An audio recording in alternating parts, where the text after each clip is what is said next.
Hello, welcome to another episode of Field of Screams podcast. Today we will be talking about the movie Talk to Me. This is an Australian film made by Danny and Michael Filippo. Both of these guys have had previous work on YouTube. When I first saw the trailer, I thought it was a very unique concept.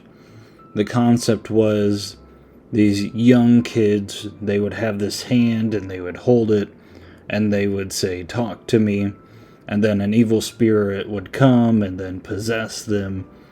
And it just seemed like a brand new idea. So I looked up the film before I watched it just to see what it was all about. And the trailer basically tells what the movie's about. But I saw these directors and some people were mentioning that they were really big YouTubers. And I started looking into it and I said, okay, I don't think I'm familiar with their videos. And then I looked up some of their videos and I actually had watched some of them before. There was a Ronald McDonald video they made where he's like really violent. He has like a gun. He's yelling at kids. These videos are really fast-paced, really loud. They grab your attention. So when I saw that, I was like, okay, I'll give this movie a try. I was going to give it a try anyways, but I was also interested to see if their style of filming in YouTube was going to translate over to the movie itself. As I waited to see this movie, some of my friends went to go see it. They were telling me it was really good, that I needed to see it.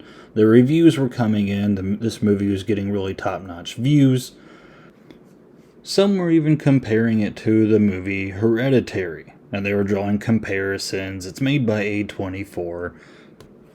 I immediately tried to ground my expectations of this film. If you're comparing a movie to Hereditary, and you are saying it is the next Hereditary, to me that's almost unfair to expect a movie to be that great.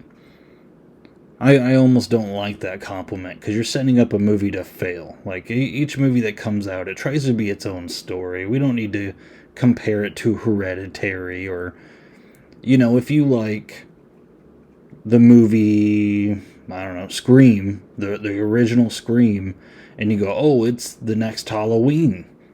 And if you are expecting the next Halloween, you might be disappointed with Scream because it's a completely different movie.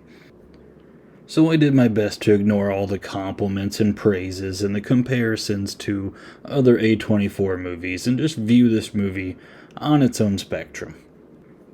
Now, just a heads up, when I review this film, I am going to go over spoilers, so if you haven't seen it, maybe hit pause or stop here and go see this movie before I review it so I do not spoil a thing for you.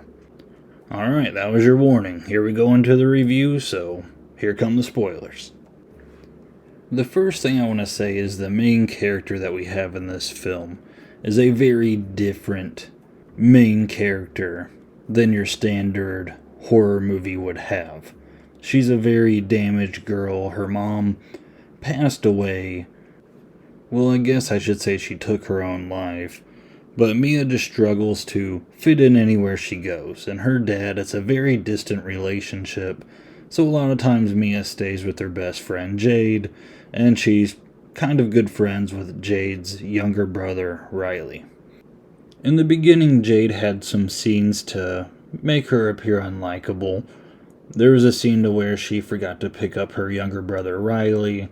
So, of course, our main girl, Mia, she goes and picks up Riley instead, and we kind of see the close dynamic between these two. I mean, they're in the car together singing Sia on their way home, and then on the way home, they run into a kangaroo that was hit by a car. This kangaroo's dying, and Riley even tells Mia that she needs to put the kangaroo out of its misery.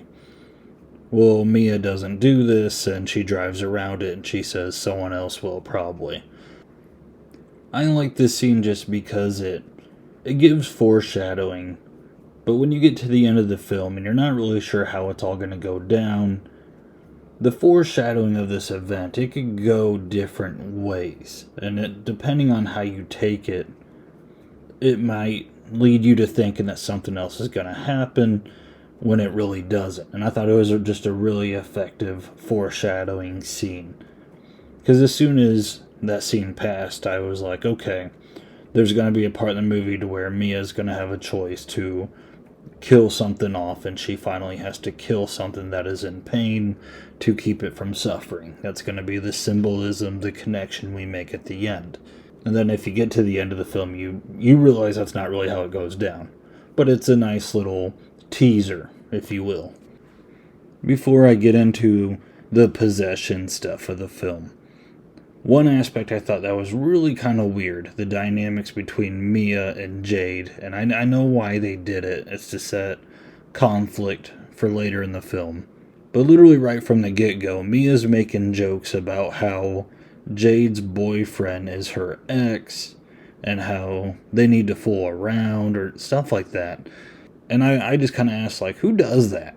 Who keeps making those jokes? And, I think back to high school, and yeah, me and friends, we kind of joked around, that's not what your girlfriend said, but I felt like Mia just kept, like, hammering this joke to Jade. And there's even a point to where you can tell she's kind of getting tired of it, and she just keeps talking about Jade's boyfriend. And it's like, man, Mia, stop. Like, you're being obnoxious here. And then even when I think they're playing around, when Mia and Jade finally see Jade's boyfriend, the very first thing Mia says is, "Hey, ex," and hugs him. I mean, come on. Now, speaking of dynamics, I feel like for this movie to work, you have to kind of ignore the obvious of when they first hear of this hand that allows people to get possessed at parties, and then Mia's like, we should do that. And then Jade's like, no, it's probably not even real. And Mia goes, no, we should just go. We should go check it out. I don't know about you guys, but when I see people getting possessed, that's not something I'm really interested in. But it's almost kind of like this movie takes place kind of like in a different world. These characters are so different that they would go check out these parties to where you get possessed. I mean, I guess it just goes to the human curious nature of when you hear about things that you don't think that are real, you want to check them out to make sure they are real. Like going to visit a supposedly haunted place. When you go to see a supposedly haunted place, you hope to see something different, something maybe a little spooky, but no one really hopes to get possessed. But in this movie, it's a little different, because you're literally seeing people getting possessed through video. So they kind of have their evidence, but they go anyways. They pursue this. They want to touch the hand. At least Mia does. Jade's not really interested, but they do it. So we meet these other characters. I'll call one the party honcho, just because whenever our main characters want to have a party that involves this hand, they go and speak to this person who's like, yeah, we'll have it at your house, no problem. And then they show up with the hand, and the party honcho has like their assistant, who's like this really big muscly guy, and his job is to like chain them to a chair so they don't like hurt anyone when they get possessed. But those two are kind of like a pair in the movie.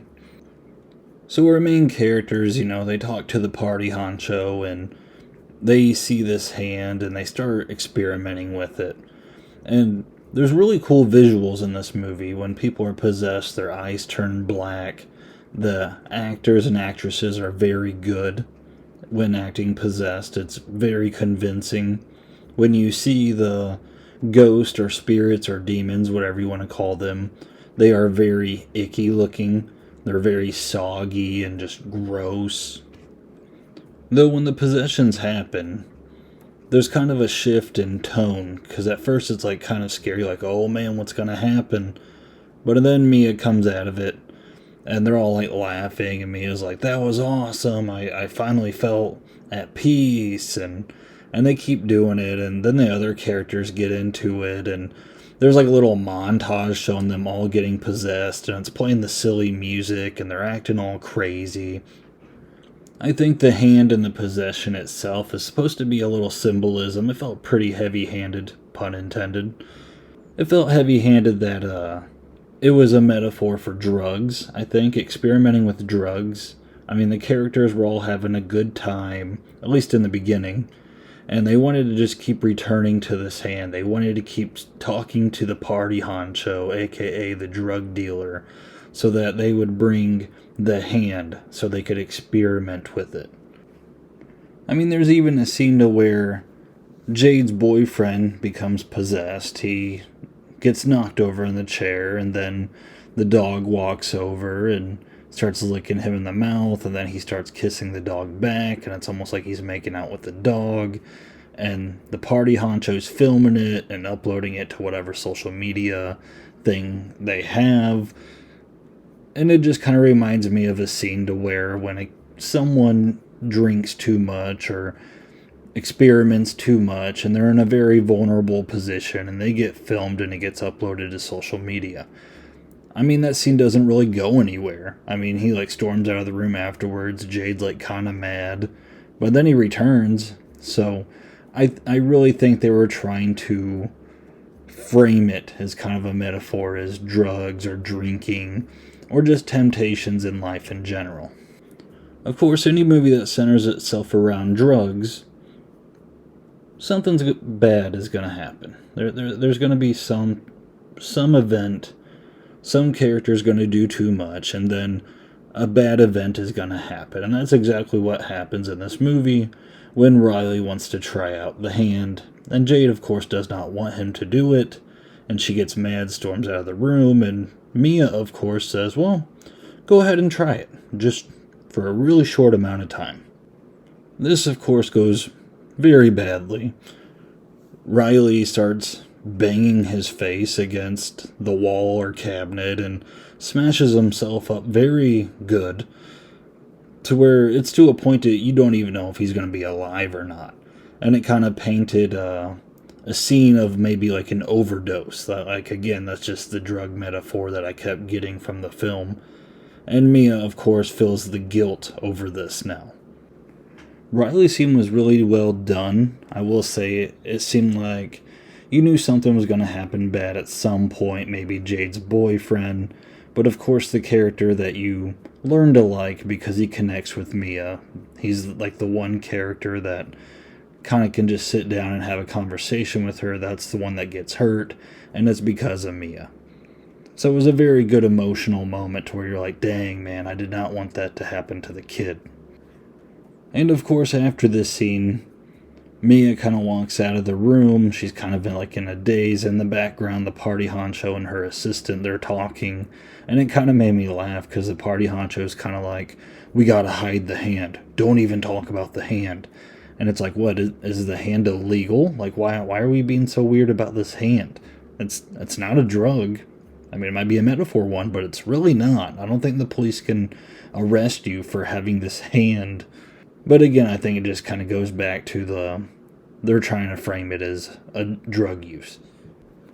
Of course, that dialogue also serves as a plot device to where they put the hand into Mia's bag. So now Mia has the hand.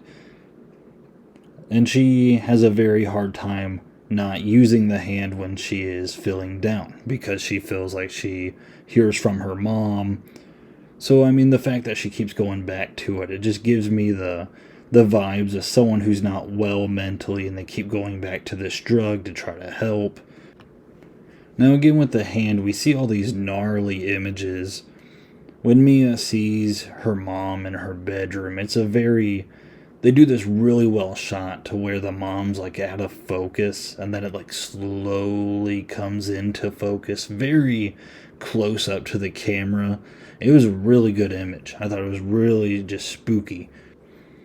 You also get some images of other ghosts trying to haunt her or trick her. I mean, there's even one scene where it tricks her into putting Jade's boyfriend's foot into her mouth, which was just out of left field. It made me wonder if they actually had her put his foot into her mouth. I doubt it. It was probably a prosthetic. Even the scene where Jade's boyfriend kisses the dog, I read from the director that they had the dog lick some puppet, and then they had Jade's boyfriend's actor. He was kissing some other type thing, and then they just kind of they used the effects and put the two together to make it seem like he was making out with the dog. He wasn't really kissing the dog in real life, and that's a good thing. That's a very good thing. There is one scene that lasts a couple of seconds, and I think it's the scariest scene in the entire film. It's when Mia's trying to go into the spiritual world and find Riley to try to bring him back. And where the demons actually take her, they take her into like hell for like 4 seconds. But that 4 seconds, like you just see like bodies and teeth and clawing. It's a very gross scene. And it's a place you do not want to be. You know, when you picture hell, you picture it pretty bad. But man, this scene, it is just nasty looking. Like when this starts, I was like, oh, like we gotta quit. We gotta quit this scene now. And supposedly it's supposed to be longer. But the producer came down and talked to the director and was like, listen, we're going to get an NC rating. Like, we're not even going to get a rating if you make this scene really long. You got to trim it down. So they did have to trim it down, but I still think it's effective. The scene almost gave me Event Horizon vibes. And if you've seen that film, you know the scene I'm talking about. Like, the scariest scene of that movie, to where it lasts like about 2 seconds. But the 2 seconds of stuff that you see, it's just so much and so gross looking. Like, it's enough. There's a moment in this film to where I really did not know where it was going to go, and that's where the dad kind of comes to Mia, and he reads Mia the mom's suicide note, because Mia kind of suspected that it was an accidental overdose, to which the father proves wrong with the suicide note. Now the demon kind of tricks Mia into saying basically that the dad himself was a demon disguised as her dad. And you kind of hit this moment of like, well, what's really real right now? Because you really don't know. And you don't know until it's like far too late into the situation where Mia's in her room, the demon goes into her room and attacks her, the actual dad goes upstairs, and the demon psychs Mia out so much she swings and like stabs the dad in the neck and basically kills him. I think he dies. But by this point, when she stabs the dad in the neck, you're kind of just thinking, man, Mia's too far gone. Like, there is no saving Mia now. Because she's convinced that Riley needs to die. And if Riley dies, that means the demons have him forever. It really stinks, too, because that emotional letter that the dad gives to Mia, you really feel for her. At this scene, I was like, man, like, this is kind of just an emotional scene right here. Like, I'm really feeling for Mia. You know, I felt bad for her before. Like, she has a very poor life. But with the letter, you're finally like, man, I hope she pulls it through. But by the time she stabs the dad in the neck, you're kind of like, yeah, Jade or someone needs to kill her, because this isn't going anywhere good. The last scene I want to talk about is the very end, where Mia has Riley in the wheelchair heading for the highway, and basically she's going to kill him. And she's seeing hallucinations of her dead mom, saying, yeah, she needs to kill him. And really, I did not know where this film was going to go. And I think it's because of the foreshadowing that I talked about with the kangaroo. Because when she has him, I was like, oh man, like, this is going to be her putting Riley out of his misery, which really she's going to give him to the demons. So I was flip-flopping back and forth, like trying to figure out where this film was going to go, and I had no idea. I thought it was a very intense ending. Like, it had me on the edge of my seat, and I thought it was just really well done. And of course, finally, Mia gets flown off into the highway. Riley's safe. Jade gets there to take care of Riley. And I kind of wondered, when Mia goes into the highway, is it because she jumped, or did Jade push her? Part of me, I thought Jade pushed her at first, but I feel like it has kind of a bigger meaning if she jumped. She kind of put herself out of misery in a way. Either way, really well done scene. Overall, I thought it was a pretty good movie. I had some really scary moments. I had some very tense moments, and the movie kept me guessing of where it was going. Was this the scariest movie I've seen in a while? No, not really. But I think that's okay, because the plot was so good, and that's what makes it a good movie. It's kind of like a drama within a very scary movie, with some very scary scenes. And I think the movie knows what it's trying to do. It's not trying to come out and be the scariest movie of all time. It's not using that little tagline, scariest movie you will ever see. It's not going for that. It's just going to tell a good story, and that's what it is. I really enjoyed the film, and I would recommend it to anyone. So if you are curious about if you should see this movie, I would recommend it. Well, that wraps up the review for Talk to Me. Feel free to subscribe and like the video. That always helps the channel out. And feel free to comment what you thought of the movie. Until next time, guys.